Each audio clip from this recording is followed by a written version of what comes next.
تو وہ میں نے آپ کو خبر دے دی. اب وہ 5 بجے اجلاس ہونے جا رہا ہے کل سوموار کو، پرسوں یعنی کہ. سپریم کورٹ آف پاکستان نے فیصلہ کر لیا کہ ہم اس میں رکاوٹ نہیں بنیں گے. ہم اس بل میں ان کو سپورٹ بھی کریں گے، اور ہم یہ نہیں کریں گے کہ اگر پاکستان تحریک انصاف یہاں پر اپنی درخواست لے کر آتی ہے تو ہم اس پہ اپنا لچ تلگیں، ہم یہاں پر کوئی فیصلہ دے دیں اور پی ٹی آئی کی مخصوص نشستوں کا معاملہ ہے ہم اس پر اثر انداز ہونا شروع ہو جائیں. تو سپریم کورٹ کے ججز نے یہ فیصلہ کر لیا ہے کہ ہم جناب اس میں کوئی رکاوٹ نہیں بنیں گے. اب آج ہے نمبر گیم کے اوپر کہ 212 کا نمبر گیم ہے حکومت کے پاس، اور ان کو 224 کا نمبر گیم جو ہے وہ چاہیے، یعنی کہ 12 سے 14 ووٹ جو ہیں آگے پیچھے ان کو کرنا پڑیں گے. اب ظاہر ہے اپوزیشن اتحاد ایک طرف کھڑی ہوئی ہے، اور مولانا فضل الرحمان صاحب کی کل بھی پاکستان تحریک انصاف کے لوگوں سے ملاقات ہوئی ہے. کل بھی اس میں جناب بیرسٹر گوہر تھے، شبلی فراز تھے، رؤف حسن تھے، اسد قیصر صاحب وہاں پر موجود تھے. تو ان کی وہاں پر جب ملاقات ہوتی ہے تو ظاہر ہے مولانا فضل الرحمان صاحب وکٹ کے دونوں طرف کھیل رہے ہیں، جہاں سے ان کو مفاد نظر آئے گا وہاں پر جائیں گے. لیکن ذرائع بتاتے ہیں کہ مولانا فضل الرحمان صاحب نے اس مجوزہ آئینی ترمیم کو ووٹ دینے کا اعلان کر دیا. ان کی وہاں پر حکومت کا ڈیل ہو گئی ہے، اور وہ پی ٹی آئی کو ٹرک کی بتی کے پیچھے لگا رہے ہیں، کمیٹی کو پیچھے لگا رہے ہیں کہ جناب کمیٹی بنائیں، یہ ہو جائے گا، ہم کمیٹی کے ساتھ مذاکرات کریں گے، ہمیں آپ کے اوپر اعتماد نہیں ہے. تو لیکن پاکستان تحریک انصاف پوری کوشش کر رہی ہے کہ JJE کو منایا جائے اور وہ اس نہج پر آ جائیں کہ وہ اس مجوزہ آئینی ترمیم کو اس میں اپنا ووٹ نہ ڈالیں. اگر JJE اپنا ووٹ حکومت کے پلڑے میں نہیں ڈالتی تو ڈیفینیٹلی یہ آئینی ترمیم دھبڑدوس ہو جائے گی، اور حکومت کسی بھی طرح سے آئینی ترمیم پاس نہیں کروا سکتی. اب مولانا فضل الرحمان صاحب کیوں نہیں دیں گے؟ جب اوپر سے ڈنڈا آئے گا تو ڈیفینیٹلی مولانا فضل الرحمان صاحب کا پیو بھی وہاں پر جا کر جو ہے ووٹ کاسٹ کرے گا.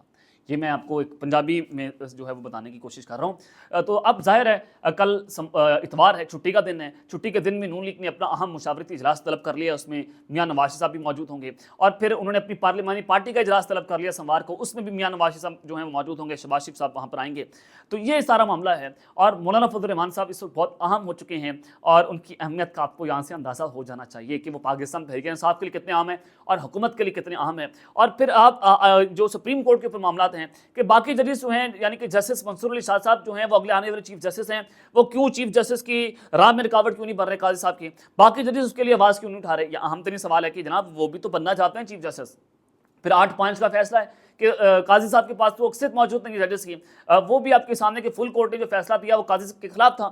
اب معاملہ یہ ہے کہ چیف جسٹس کی مدت جو ہے وہ 3 سال ہوگی، یعنی کہ نان ایکسٹینشنیبل یہ مدت ہوگی. ان کی عمر کی جو حد ہے وہ 60 سال سے بڑھا کر 63 سال کر دی گئی ہے. تو لہٰذا قاضی صاحب اگلے 2 سال مزید ایکسٹینشن لے کر وہاں پر چیف جسٹس رہ سکیں گے. پہلے 60 سال تھی، اب 63 سال کر دی گئی.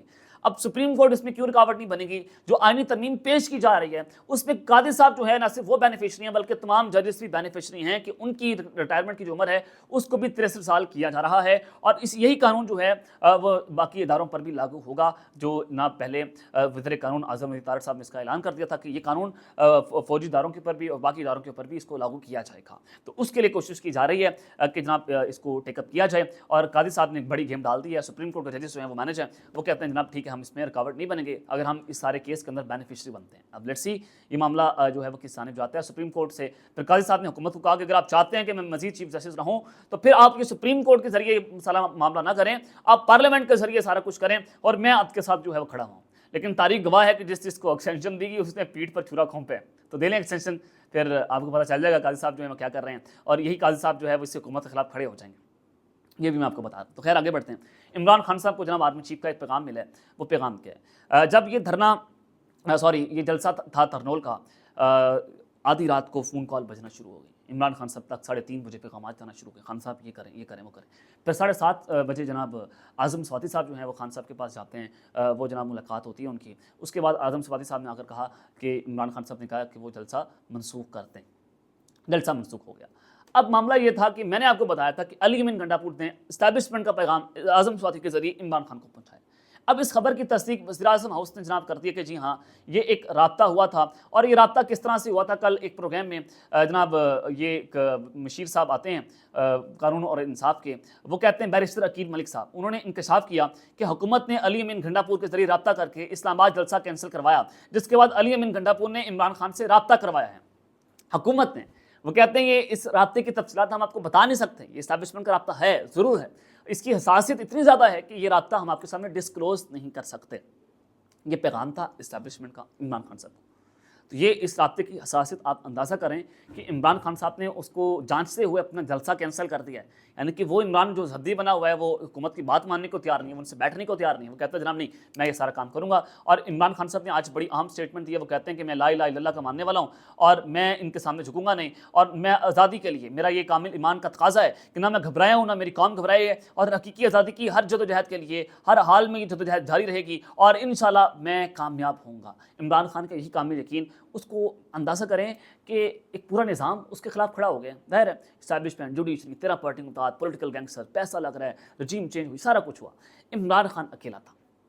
آپ اندازہ کریں کہ اڈیالہ جیل میں آپ اس کو نہیں ہرا سکے, اس کو نہیں توڑ سکے نا. آپ سائیکالوجیکلی آپ اس کو نہیں توڑ سکے, آپ فزیکلی اس کو نہیں توڑ سکے, آپ پولیٹیکلی اس کو نہیں توڑ سکے, آپ اس کی سیاست کو تباہ نہیں کر سکے, آپ اس کی پارٹی کو تباہ نہیں کر سکے. اگر آپ یہ سارا کچھ نہیں کر سکے تو خدا کی قسم آپ ہار گئے.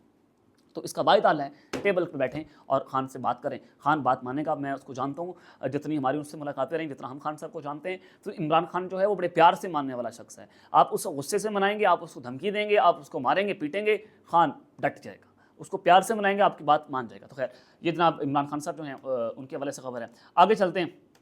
ISI کی کال لیک ہونے کا معاملہ ہے اور اس کے خلاف ایک پروپیگنڈا چل رہا ہے, اور وہ پروپیگنڈا کیا ہے, اس کی حقیقت کیا ہے. جناب رائن گریم اور مرتضیٰ حسین نے انٹرسیپٹ پر ایک سٹوری کی تھی اور انہوں نے اب اس کی آڈیو کال جو ہے وہ ڈراپ سائٹ نیوز کے اوپر لیک کر دی. اگر آپ جائیں گوگل کریں ڈراپ سائٹ نیوز کے اوپر, آپ کو اندازہ ہوگا کہ کتنی حساس قسم کی معلومات جو ہیں وہ لیک گئی ہیں. اور سوال یہ بنتا ہے کہ وہ آڈیو کال کیسے سامنے آئی, کیا معاملہ تھا.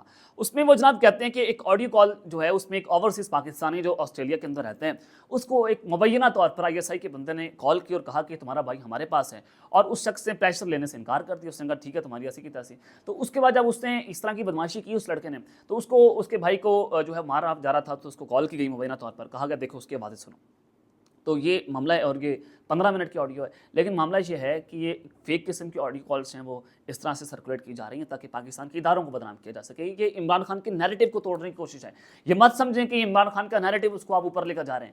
یہ عمران خان کے خلاف سازش ہے. جو اس طرح کے صحافی باہر بیٹھ کر جو یہ کام کر رہے ہیں, یہ عمران خان اور فوج کو ایک دوسرے کے آمنے سامنے لا کر کھڑا کرنے کی سازش کر رہے ہیں. یعنی کہ PTI کے پیچھے 80% عوام ہے. آپ اگر PTI کو فوج کے سامنے لا کر کھڑا کر دیں گے تو اٹ مینس کہ 80% عوام پاکستان کی فوج کے خلاف آپ اس کو لا کر کھڑا کر رہے ہیں, آپ اپنے اداروں کے خلاف لا کر کھڑا کر رہے ہیں. تو ریان گرین کی کیا اوقات ہے پاکستان کی فوج کے سامنے, عمران خان کے سامنے کوئی اوقات نہیں ہے.